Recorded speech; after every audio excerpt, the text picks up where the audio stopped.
너를 위하여 새긴 우상을 만들지 말고 또 위로 하늘에 있는 것이나 아래로 땅에 있는 것이나 땅 아래 물속에 있는 것에 어떤 형상도 만들지 말며 그것들에게 절하지 말며 그것들을 섬기지 말라. 나 내 하나님 여호와는 질투하는 하나님인즉 나를 미워하는 자의 죄를 갚되 아버지로부터 아들에게로 3, 4대까지 이르게 하거니와 나를 사랑하고 내 계명을 지키는 자에게는 1000대까지 은혜를 베푸느니라. 아멘. 격려하고 위로하고 축복합시다. 한 해 수고 많으셨습니다 하고 우리 서로 인사합시다. 시작. 우리 또 고백합시다. 하나님은 다 아십니다. 할렐루야. 네. 정말 그런 것 같아요. 네. 하나님만이 아십니다. 우리의 속속들이 마음과 뜻과 정성을 다해서 하나님께 향했고 또 쉼없이 달려왔던 그 성실의 걸음과 땀방울을 하나님만이 아시지 사람은 알아주지 못할 때가 참 많더라고요. 너무 섭섭해하지 마세요. 사람이 알아주지 않는다고 섭섭하지 마시고 하나님은 아신다는 그 소망 가운데 우리 올해 잘 마무리 짓고 내년을 향해 다른 박질하는 저와 여러분들께 간절히 소원합니다. 우리 그 가운데 이제 우리가 정말로 이제 출애굽기 말씀을 통해서 우리에게 주신 이 십계명은 그래서 참 귀한 것 같아요. 예. 십계명은 단 10가지밖에 되지 않지만은 그 속에는 수천 년에 걸친 하나님의 은혜와 사랑이 포함되어 있다라는 사실을 기억하고 깨닫고 결단하고 고백하는 저와 여러분들에게 간절히 소원합니다. 우리 지난 시간에 이제 첫 계명을 우리 함께 나누었고요. 오늘 두 번째 계명으로 나아가려고 하는데 이 두 번째 계명, 앞서 말씀인 것처럼 하나님을 사랑하고 그 계명을 지키는 것, 그게 바로 두 번째 계명의 골자예요. 자, 그런데 이 두 번째 계명에서는 이제 더 구체적으로 이제 하나님께서 명령하시죠. 하나님의 형상을 세상의 그 어떤 것으로도 표현하지 말아라 라고 이야기하고 있습니다. 오늘 우리가 이제 이것을 뭐라고 이야기합니까? 우상 숭배하지 말라라고 하는 거죠. 우상 숭배하지 말라. 오늘 우리가 함께 읽은 본문의 말씀 4절을 함께 읽습니다. 시작. 너를 위하여 새긴 우상을 만들지 말고 또 위로 하늘에 있는 것이나 아래로 땅에 있는 것이나 땅 아래 물속에 있는 어떤 것도 형상도 만들지 말며. 아멘. 시편 148편 1절서부터 5절까지 말씀 가운데도 이렇게 고백합니다. 할렐루야. 하늘에서 여호와를 찬양하며 높은 데서 그를 찬양할지어다. 그의 모든 천사여 찬양하며 모든 군대여 그를 찬양할지어다. 해와 달아 그를 찬양하며 밝은 별들아 다 그를 찬양할지어다. 하늘의 하늘도 그를 찬양하며 하늘 위에 있는 물들도 그를 찬양할지어다. 그것들이 여호와 이름을 찬양함은 그가 명령하심으로 지음을 받았음이로다. 아멘.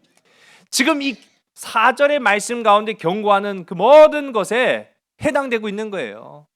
하늘의 하늘로도 하나님의 영광을 가리지 말아야 되고 그 어떠한 것, 우리가 가장 일월 성신이라고 하지요. 하늘의 별과 달과 낮의 해, 이런 것들조차도 섬김의 대상이 될 것이 아니라 오히려 그것들이 하나님을 찬양할 것이다. 왜냐? 그것들도 하나님의 지음을 받았기 때문이다 라고 이야기하고 있는 거예요.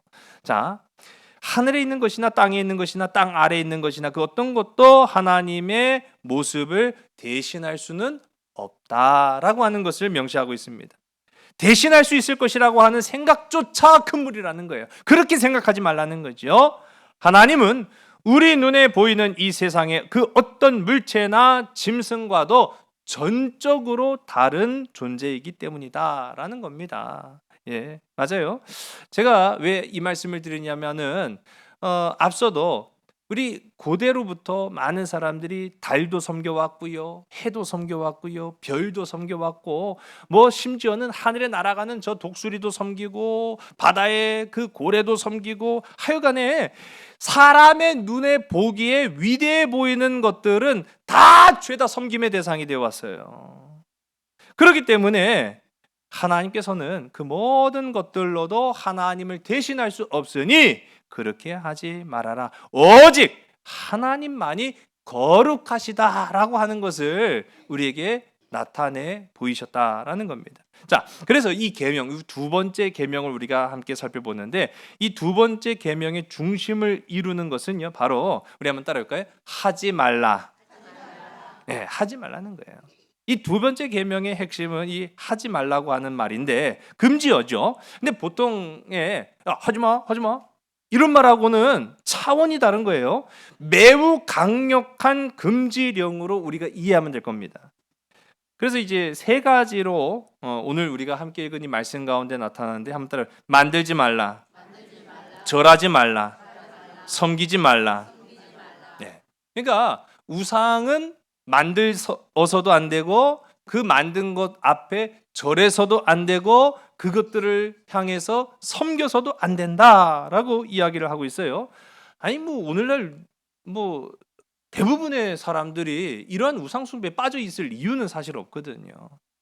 뭐 우리가 뭐 목각으로 만든 뭐 신을 만들어서 그것 앞에 절을 하거나 그것을 마치 내 삶을 주관할 것처럼 섬기거나 하는 그런 사람들은 흔치 않잖아요. 그럼에도 불구하고 우리가 수없이 많은 우상 숭배에 관한 금지와 또 그것에 대한 경고에 대한 말씀을 나눌 때마다 항상 우리가 기억해야 될 것은 다만 우상은 거기에만 있는 것이 아니다라는 것을 우리가 경계하라는 거죠. 모든 삶 속에 우리는요 우상 숭배에 대한 위험성을 안고 살아가는 삶을 산다라고 해도 과언이 아닙니다. 우리는요 특별한 의미, 내 삶의 특별한 의미와 중요성을 지닌 물건들을 굉장히 소중하게 여기고요 또 간직하기를 원해요. 그것이 어떤 것이 되었든 내가 소중하게 여겨지는 그 무엇으로도 하나님은요 그것이 신앙의 올무가 되어서는 안 된다라고 강조하고 있습니다. 만일 십자가가 단순히 예수님의 생애와 사역을 기념하는 상징이 아니라 그 자체가 어떠한 신비한 능력을 지녔다고 생각해서 사람들이 그 앞에서 특별한 예식을 행하고 절하고 섬기고 한다라고 한다면 그 순간 더 이상 그것은 십자가일 수가 없어요. 그것은 우상이 되는 겁니다. 여러분 중세 시대에 그런 일들이 참 많이 일어났어요. 중세를 우리가 일컬어서 종교적 암흑기다라고 이야기하는데 왜 그러냐라고 하면은 우상 숭배를 지극히 경계하면서도 우상 숭배에 치우칠 수밖에 없는 그런 시대를 우리가 중세 시대로 바라보고 있습니다. 교회가 앞장섰어요. 그 중에 대표적인 게 무엇입니까?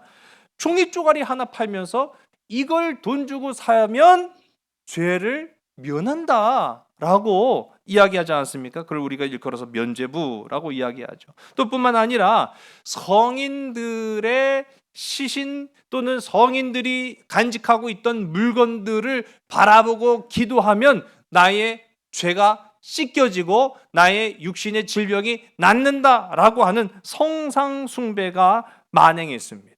그런 것들을 부추기는 시대를 우리가 지나왔음을 또한 보게 된 거죠. 이 외에도 하나님이 아닌 것으로 하나님처럼 만들고 또 그 앞에 절하고 섬기는 행위들은요 사실은 차고도 넘쳤어요. 우리의 삶 가운데 차고 넘쳤습니다. 그뿐만 아니죠. 우상 숭배로 경계될 것은 물질도 있습니다. 인간관계도 있습니다. 심지어는 자녀들을 우리가 끔찍하게 생각하는 거, 그거는 부모로서의 마땅한 행위나 그것을 지극히 높으신 하나님과 견주어서는 결코 안 된다라고 하는 것. 왜 이토록 하나님은 우리에게 경고하셨을까라고 하면 인간의 나약함을 아셨던 것 같아요. 여러분 사람은 참 연약한 존재입니다. 육신도 연약할 뿐만 아니라 마음도 연약합니다. 그래서 마음이 흔들리면요 우리는 소위 그래서 그런 말도 하지 않습니까? 지푸라기라도 잡고 싶은 심정이다. 이거는요 모든 사람들이 다 해당되는 문제더라고요. 마음이 흔들리고 불안하고 근심과 걱정과 염려가 그의 삶을 흔들어 놓으면은 뭐라도 잡고 싶은 심정이 우리 인간 아니겠습니까? 그러다 보니까 나도 모르게 평안할 때는 아무 삶에 문제가 생기지 않았을 때는 그렇죠. 우리가 뭐 우상숭배 근처도 갑니까? 안 가죠. 그러다가 갑작스러운 위기와 어려움을 닥치면 이것도 붙잡고 싶고 저것도 붙잡고 싶고, 어떤 것이 나를 지탱해 줄까? 어떤 것이 내 삶을 보호해 줄까? 여겨서 하나님이 아닌 수없이 많은 것들을 붙잡으려고 이리저리로 방황하는 우리의 모습들을 봅니다. 여러분, 오늘 우리 마지막 이 숙련주일 이 말씀을 기억해서 다가오는 우리 새해 2024년 가운데 오직 하나님 앞에만 나아가는, 오직 하나님만을 섬기는 저와 여러분 우리 모두가 다 되기를 주의 이름 간절히 소원합니다. 이 두 번째 계명은요, 지금도 우리가 함께 나눈 것처럼 마찬가지지만 그 당시에는 더했어요. 더 고대 근동에 팽배했던 이방 종교에 대한 일종의 경고이기도 했다라는 것을 우리가 알 수 있어요. 당연하죠. 왜냐하면 이 이방 사람들은 하나님을 당연히 섬길 것으로 우리는 생각도 안 하지만 그들은 만신을 섬깁니다. 돌을 섬기고 싶으면 돌을 섬겨요. 물을 섬기고 싶으면 물을 섬겨요. 물고기를 섬기고 싶은 사람은 물고기를 섬기고, 하늘의 해를 섬기고 싶은 사람은 그 해를 바라보면서 경배를 드리기 시작했습니다. 그러다 보니까 하나같이 모든 것이 다 신이 될 수 있는 그런 조건과 세상 가운데 하나님은요, 이것이 다 뭡니까? 만들어진 신 아니에요. 만들어진 신을 극도로 혐오하셨어요. 자, 인간의 손에 의해서 새겨지고 만들어진 어떤 결과물도 하나님의 피조물인 인간의 삶을 행복하게 해줄 수 없다는 사실을 우리는 압니다. 그렇기 때문에 우리가 더욱 하나님 앞에 나아가는 것이 얼마나 복이 있으며 하나님 앞에 결단하고 서는 자가 얼마나 하나님께서 책임져 주시는 삶인가라는 사실을 우리 말씀을 통해서 비춰볼 필요가 있다는 거죠. 자, 우리가 이 말씀 가운데 보면은 이방 종교가 인간의 손에 의해서 만들어졌다라고 하면서 그 왜 그러면 하나님은 존재하지도 않는 이방 신들을 질투하셨을까? 여러분, 그런 궁금증 갖지 않습니까? 우리 지난 시간에도 첫 번째 계명에 관해서 우리가 함께 살펴보면서 하나님이 다른 신을 언급했다라는 것은 다른 신이 존재한다라는 얘기죠.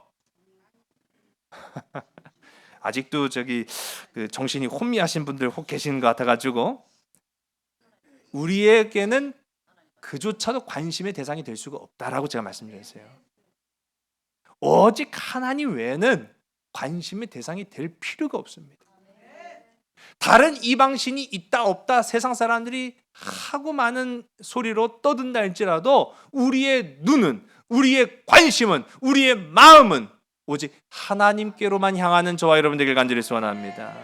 그럼 이토록 아무것도 아닌 목석으로 만들면 나무고 돌로 만들면 돌덩이인 그러한 신들을 왜 하나님은 질투하셨을까라고 하는 생각들을 갖게 되는 거예요. 오늘 우리가 함께 읽은 이 본문 5절에도 나타나고 있습니다. 함께 읽습니다. 그것들에게 절하지 말며 그것들을 섬기지 말라. 나 내 하나님 여호와는 질투하는 하나님인즉 나를 미워하는 자의 죄를 갚되 아버지로부터 아들에게로 3, 4대까지 이르게 하거니와. 아멘. 자, 여기에서 우리가 잘 아는 표현이 이제 언급이 되지요. 바로 질투하시는 하나님, 질투하는 하나님. 하나님 째째하네. 그거 가지고 질투해. 우리 지난 시간에 함께 살펴봤잖아요. 존재하지도 않는 신들을 향해서 질투한다는 게 말이나 됩니까? 아예 관심의 대상조차 되지 않는 나무고 돌덩이밖에 되지 않는 동물이고 정말로 사람도 되지 않는 것들을 향해서 왜 하나님이 질투하시냐고요. 그럼에도 불구하고 성경 가운데 보면은 구약에만 대략 한 28회 정도의 질투하시는 하나님에 관하여서 언급하고 있어요. 참 놀랍죠? 네. 하나님이 이토록 질투하신다라고 하는 것을 우리가 감히 생각도 못했는데, 자, 그래서 질투는 마치 하나님의 속성처럼 우리가 생각할 때가 참 많습니다. 근데 이제 여기 우리가 한 가지 기억할 것이 있어요. 왜 하나님이 질투하실 수밖에 없느냐? 그리고 왜 질투하시는가라고 하는 거죠. 에스겔서 8장 5절의 말씀을 우리 화면을 보시고 함께 읽습니다. 그가 내게 이르시되 인자야 이제 너는 눈을 들어 북쪽을 바라보라 하시기로 내가 눈을 들어 북쪽을 바라보니 제단문 어귀 북쪽에 그 질투의 우상이 있더라. 아멘. 여러분, 이 말씀 놀랍지 않습니까? 이 말씀은요, 하나님께서 에스겔에게 보여주신 놀라운 환상 가운데 하나예요. 자, 그런데 이 에스겔에게 성전을 보여주십니다. 지성소지요. 그런데 이 성전을 보여주신데 놀랍게도 그 성전 안에서 제사장과 장로들 그리고 여인에 이르기까지 하나님이 극도로 질투하시고 혐오하는 우상을 섬기고 있는 장면을 보여주시는 거예요. 여러분, 이걸 교회로 우리가 생각해 봅시다. 세상도 아니에요. 세상 사람들이 우상 숭배하고 뭐 비나이다 하는 거 아이 그렇다 쳐요. 100번 양보해서. 그런데 교회 바깥도 아닌 성전 안에서 그것도 제단문 어귀 북쪽이라고 한다면 하나님의 임재와 현현이 있다라고 여겨졌던 법궤와 가장 가까운 곳입니다. 아니 그것에서 우상을 숭배하고 있다? 이게 상상이나 하겠습니까? 자, 그런데 그런 모습을 발견하게 하세요. 자, 어떻게 성전에 그것도 제단 쪽에 우상이 있을 수 있느냐라고 하는 것. 여러분 이 우상은 누가 만들었을까요? 바로 므낫세가 만들었어요. 므낫세. 예, 므낫세 시대에 만들어진 것인데 추측하기로는 아세라 목상이었을 것이다라고 이제 추측을 하고 있어요. 우리 화면에 보시면 바로 이것이 이제 아세라 목상은 아니고 지금 보시는 거는 이제 상아로 조각을 한 거예요. 자, 근데 이런 형태로 이제 많이 나타난다라고 보시면 될 것 같고 열왕기하 21장 2절서부터 4절을 보게 되면 이 므낫세 임금이 그의 아버지 히스기야 왕이 허문 산당들을 다시 세우고 하나님이 보시기 악을 행하며 특별히 바알을 위해서 제단을 쌓고 아세라 목상을 만들고 하늘의 일월 성신들을 경배하는 등의 우상 숭배를 했다라고 기록을 하고 있어요. 그러니까 하나님이 혐오하시고 싫어하시는 것들을 죄다 갖다 놓은 거예요. 죄다 갖다 놓은 거죠. 자, 그러면서 우리 열왕기하 21장 우리 7절의 말씀 우리 상반절만 우리 함께 읽습니다. 시작. 또 자기가 만든 아로새긴 아세라 목상을 성전에 세웠더라. 아멘. 자, 거기까지 읽겠습니다. 자, 그런데 그렇게 아세라 목상을 그 성전 안에 뒀다는 거예요. 그렇게 섬기도록 둔 거예요. 관람하기 위해 둔 거 아니에요. 예쁘니까 둔 게 아니에요. 섬기기 위한 목적으로 그걸 성전에다 두었다는 거예요. 자, 근데 이게 굉장히 의문스러운 몇 가지가 있어요. 왜냐하면은 성전이 정화됐어요. 그러니까 성전이 정화돼서 모든 우상들을 다 치우고 하나님만을 섬기기로 성전 정화 사건이 있었음에도 불구하고 왜 여전히 성전 한켠에 이 아세라 목상만큼은 그냥 떡하니 버티고 있었느냐라고 하는 거 굉장히 의아할 수밖에 없습니다. 자, 이 부분을 우리가 또 한번 살펴보려면은 시간을 좀 더 거슬러 올라가야 돼요. 아하방 시대에 우리 아하방 잘 아시죠? 자, 이 아하방 시대에 이스라엘에는요 우상 숭배가 만연했습니다. 아주 그냥 판을 쳤어요. 자, 그런 가운데 열왕기상 18장의 말씀을 우리가 보게 되면 대표적으로 나타나는 이 갈멜산 사건이 나타납니다. 엘리야가 갈멜산에서 아하방과 이세벨이 보낸 바알 선지자 몇 명이죠? 바알 선지자 450명. 자, 아세라 선지자 몇 명이었죠? 400명.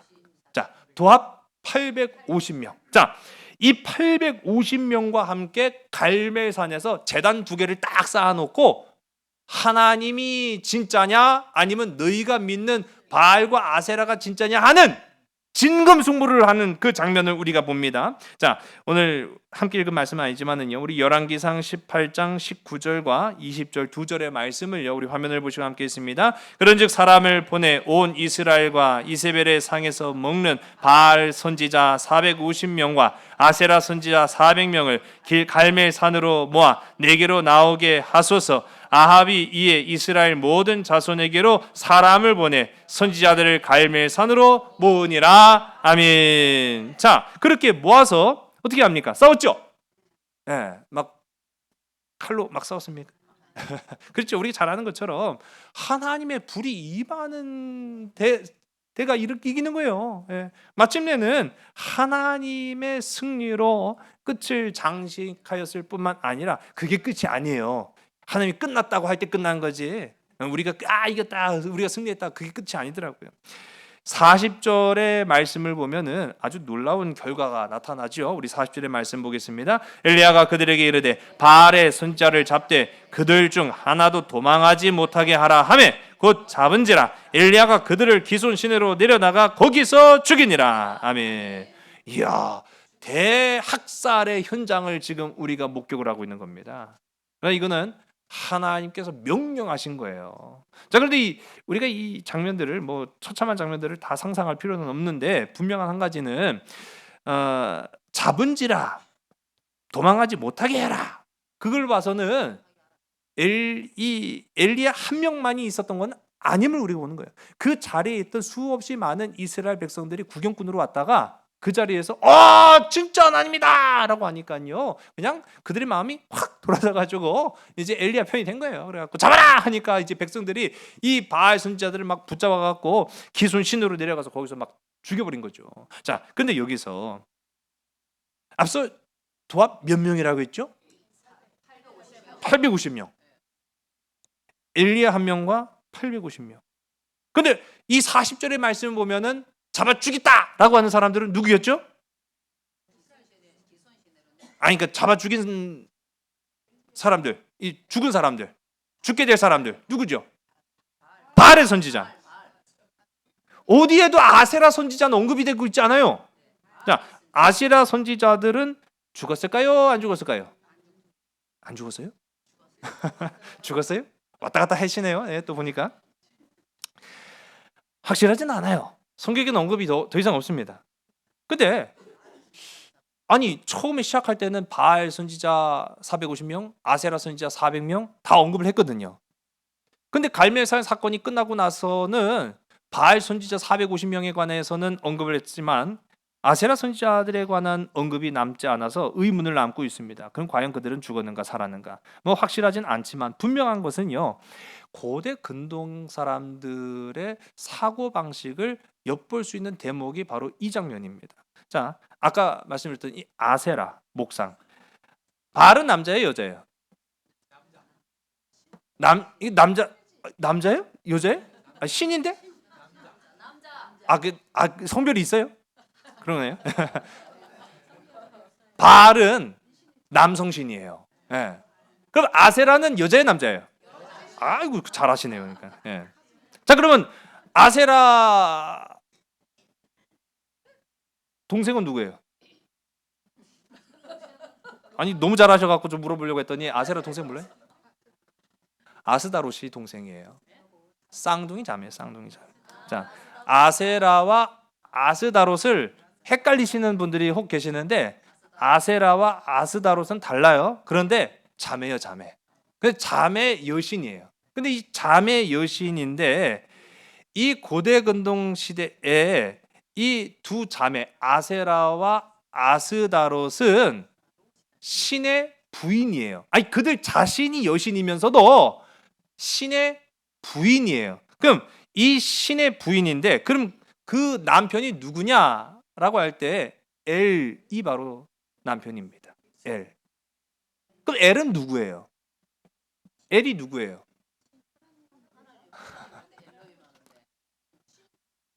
그 엘로힘은 누구예요? 엘로힘은 누구예요? 엘로힘 많이 들어보시지 않으셨어요? 안 들어보셔서 그게 더 이상한데? 엘로힘은 누구예요? 하나님이죠. 엘은 누구예요? 하늘이에요? 다 나오시네 이제.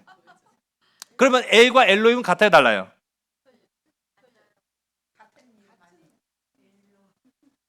이게 우리도 헷갈리는데, 우리도 지금 헷갈려갖고 지금 뭐가 맞네 틀리네 지금 그러고 있는 상황인데 이 뭐 수천 년 전 사람들이 엘과 엘로힘은 달라요.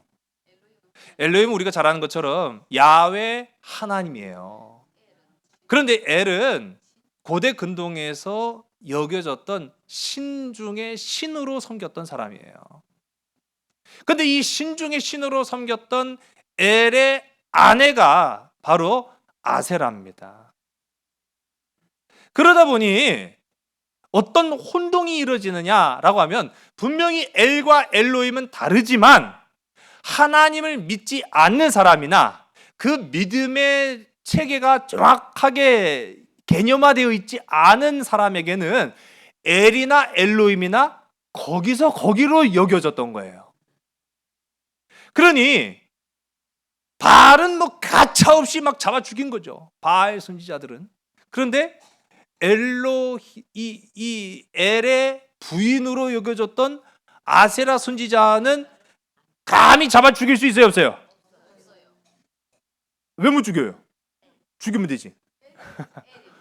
하나님의 부인이잖아요. 하나님의 부인. 하나님의 부인을 어떻게 잡아 죽여? 참 이게 우리가 이제 이해하고 보면은 정말 아무것도 아닌 거예요. 엘과 엘로힘은 엄연히 달라요. 바알과 아세라는 다 우상 숭배자예요. 그럼에도 불구하고 성경을 보면은 이 시대의 사람들이 그러한 생각을 갖고 있었구나 라는 이제 우리가 이해를 하게 되는 거죠. 죄의 불씨를 남겨둔 거예요. 여러분, 이 같은 결과가 나온 까닭은 바로 그것입니다. 설마하는 마음에 정말로 아세라 신들을 막 다 죽였는데 그게 진짜 하나님의 부인이라고 하면 내가 천벌 받는 거 아니야? 그런 마음이 혹 들지 않겠어요? 그러니까 손을 못 댔을지도 모르겠다라고 하는 학자들의 이야기가 있어요. 그런데 물론 분명한 거는 성경에는 언급이 되지 않거든요. 여러분, 우리 가운데 죄의 불씨를 남겨두지 않는 저와 여러분 되기를 주의 이름 간절히 소원합니다. 2023년을 마무리 짓는 오늘 이 시간, 우리가 죄의 불씨를 남겨둔 채로 2024년을 맞는다라고 하면은 결코 하나님의 역사의 물줄기, 축복의 물꼬는 틀 수가 없다라는 거예요. 우리는 과감히 우리의 삶의 모든 순간은 사실은 다 갈멜산 전투와 마찬가지라는 거예요.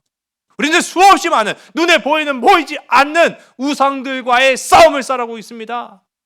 그런데 바알은 과감히 죽이면서도 아세라는 설마 이거 남겨놔야 되는 거 아니요? 그렇게 하면은 안 된다라는 거예요. 여러분, 결혼한 아내가 신랑만을 바라보는 게 당연한 거예요? 당연하지 않은 거예요? 당연한 거예요. 자, 그런데 결혼한 아내가 신랑 이외에 다른 남자, 다른 사람을 마음에 두고 있다라고 한다면은 그게 가당치나 하겠습니까? 결혼한 신랑도 마찬가지입니다. 아내 외에는 이전에 마음에 두었던 그 어떠한 여인과의 기억도 마음에 간직해서는 안 된다라는 거예요. 여러분, 그래서 하나님은 질투하시는 하나님이다라고 말하고 있어요. 왜 질투라고 하는 개념을 거기서 끌어왔을까라고 보면은 우리 이전 시간에 첫 번째 계명을 제가 말씀을 드리면서도 첫 번째 계명을 결혼에 비유해서 말씀하였다라고 성경은 말하고 있잖아요. 결혼 조약에 비유한 겁니다. 하나님은 오직 우리와 상관하기를 원하십니다. 우리와 관계 맺기를 원하십니다. 하나님은 우리는 하나님께 향할 때 바르고 아름다운 관계가 성립되는 줄로 믿으신 여러분 되시기 바랍니다. 그래서 남녀 간에 이루어지는 그 관계 속에 유일하게 나타나는 감정의 표현이 바로 질투라는 거예요. 그래서 하나님은 질투하시는 하나님이라 라고 말하고 있는 거죠. 신랑은 아내가 나 외에 다른 남자를 마음에 두면 화로 얼굴이 붉어지겠죠. 자, 그래서 우리 성경 가운데 이 질투라고 하는 히브리어가 칸나거든요. 근데 이 칸나라고 하는 이 어원은 카나에서 나와요. 근데 이 카나는 무엇을 뜻하느냐? 붉게 되다. 그러니까 처음부터 붉었던 게 아니라 붉게 되다라고 하는 겁니다. 우리가 화가 나면 얼굴이 울그락불그락해지잖아요. 근데 이 동사인 카나는 얼굴을 의미하기도 하거든요. 얼굴이 붉게 되는 것, 그것은 바로 화난 거예요.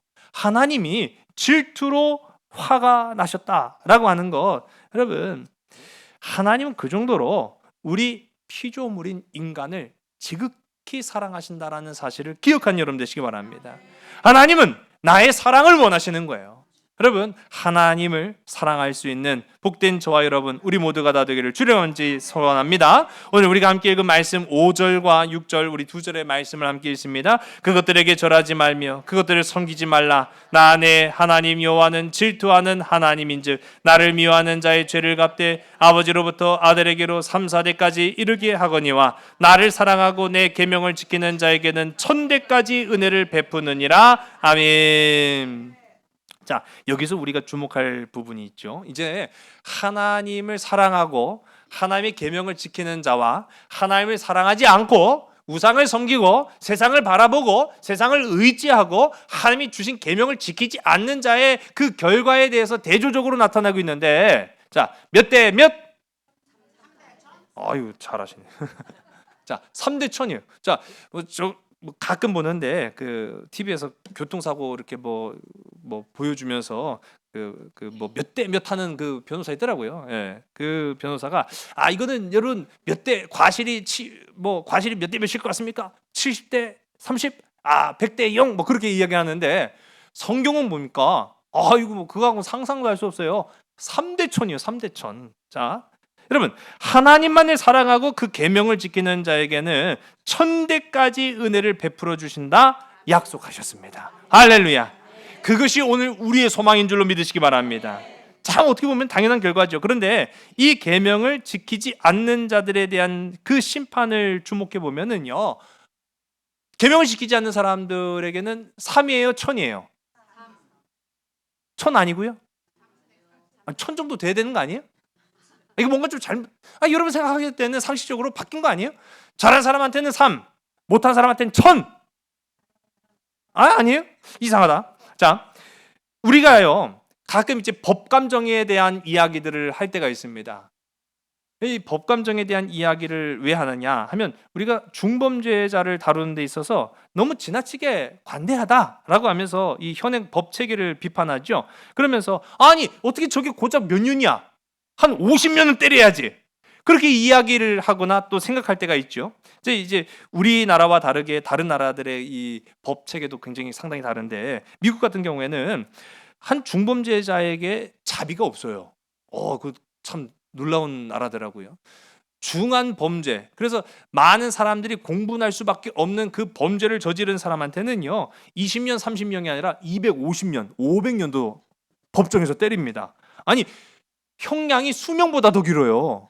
그런 거 보셨죠? 자, 그만큼 죄의 대가에 대한 의미, 이게 굉장히 강조되고 있다는 걸 우리가 보는 거예요. 마찬가지입니다. 자, 그래서 우리가 잘못한 사람한테는 3이 아니라 1000을 줘야죠, 하나님. 어떻게 잘못한 사람한테는 3을 주고 잘한 사람한테는 1000입니까? 그렇게 생각할 수가 있는데, 하나님의 이 심판도 우리의 생각과는 굉장히 다르다라고 하는 그런 부분들을 오늘 이 말씀 가운데 이제 볼 수가 있는 거예요. 하나님 포상 방식이 다른 거죠. 잘한 자에게는 1000배의 복을 주십니다. 그런데 하나님의 계명을 따르지 않는 자에게는 3대가 고작이에요. 여러분, 한 세대를 짧게 50년으로만 쳐도 3대도 결코 짧은 건 아니라는 걸 우리가 알 수 있어요. 그러나 분명한 한 가지는 하나님께서 왜 잘못한 자에게 1000이 아니라 3을 허락하셨느냐라고 하면, 죄인에게도 용서를 허락하시는 하나님의 사랑을 우리가 엿볼 수 있습니다. 하나님 정말 사랑합니다라고 고백할 수밖에 없는 이유가 바로 여기 있는 거예요. 여러분, 2024년 더욱 하나님을 사랑하고 하나님의 주신 그 계명을 지켜 복의 복을 받고 1000대에 이르는 저와 여러분 되기를 주의 간절히 소원합니다. 지금은 잠시 죄를 지었을지라도 하나님께서 용서하시고 허락하셔서 우리의 지은 죄가 끊어지고 새로운 한 해에 새로운 출발과 새로운 소망으로 나아가는 저와 여러분 또한 되시기를 주의 간절히 소원합니다. 이 두 번째 계명은요, 그래서 두 가지를 우리에게 요구하시는, 첫 번째, 주의 백성은 이방인들의 신들을 숭배하지 말아라. 할렐루야. 두 번째로, 주의 백성은 이방인들이 자기 신들을 숭배하는 방식으로 하나님을 섬기지 말아라. 여러분, 무슨 말인지 아시겠어요? 우리가 드려지는 이 공적인 예배는 공적인 규정이 있는 거예요. 세상 사람들의 그 경배의 방식을 가지고 예배에 포함시키지 않습니다. 마찬가지예요. 우리가 세상의 방식으로 하나님을 섬기지 않는 것, 그것은 오직 우리는 하나님만을 섬기겠다고 하는 이 계명을 지키는 자이기 때문에 그런 결단과 고백을 한다라는 것이죠. 오직 우리의 삶과 예배는 하나님만이 참된 구원자이심을 삶으로 드러내는 저와 여러분 되기를 주의 이름으로 간절히 소원합니다. 여러분, 이제 이 말씀을 우리가 한 주일 동안 또 새로운 우리 한 해를 맞이하면서 여러분의 삶 속에 적용하시기 바랍니다. 우리가 살아가는 삶은요, 또 우리가 기대하는 미래죠. 이제 오늘을 지나고 나면은 이제 새로운 한 해가 시작되니까요. 미래는 현재의 결과라고 하는 이야기들이 있습니다. 오늘의 삶을 충실히, 성실히, 감사히 산 사람만이 아름다운 열매를 기대할 수 있는 거예요.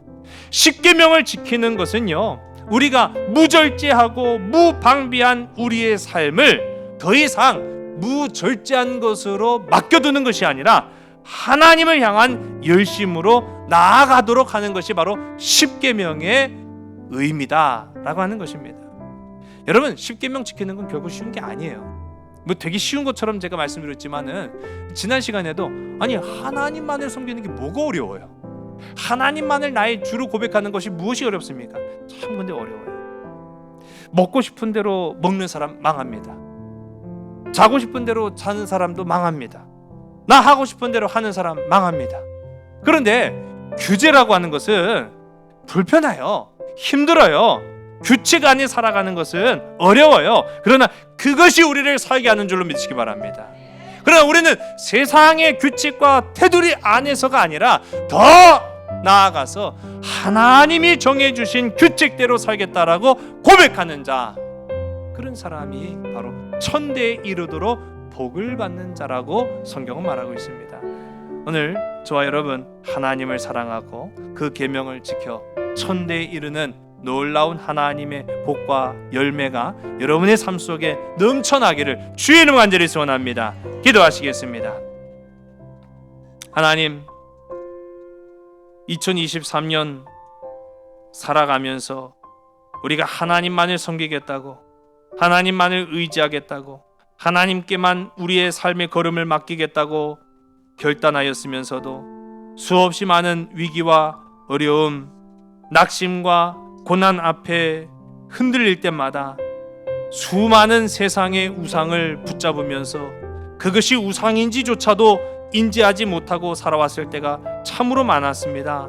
하나님, 이제는 우리가 다가오는 새해를 바라보면서 오직 하나님만을 사랑하고 오직 하나님이 우리에게 주신 그 계명을 지킴으로 말미암아 우리의 삶이 아름다운 열매를 거두고 우리의 자녀들이 복된 길을 걸어갈 수 있는 귀하고 아름다운 그리스도인 하나님의 백성들이 다 되게 인도하여 주시옵소서. 모든 것 다 주님 손에 의탁하오며 참사랑 되시는 나사렛 예수 그리스도의 이름으로 감사하며 간절히 기도드렸사옵나이다. 아멘. 창조의 사랑이 나를 빚으시고 따스한 숨결 날 온전케 하네. 태초부터 영원토록 그 사랑 내 영혼 붙드시네. 내 모든 삶 속에 참 길이 되시고 이 길 끝에서 날 안아주시네. 내 평생에 모든 순간 그 사랑 내 삶을 인도하시네. 내 삶의 주인이라 깊어진 하루의 끝에서 나 고백하리라. 내 삶의 주인이라 길어진 하루의 끝에서 나 고백하리라.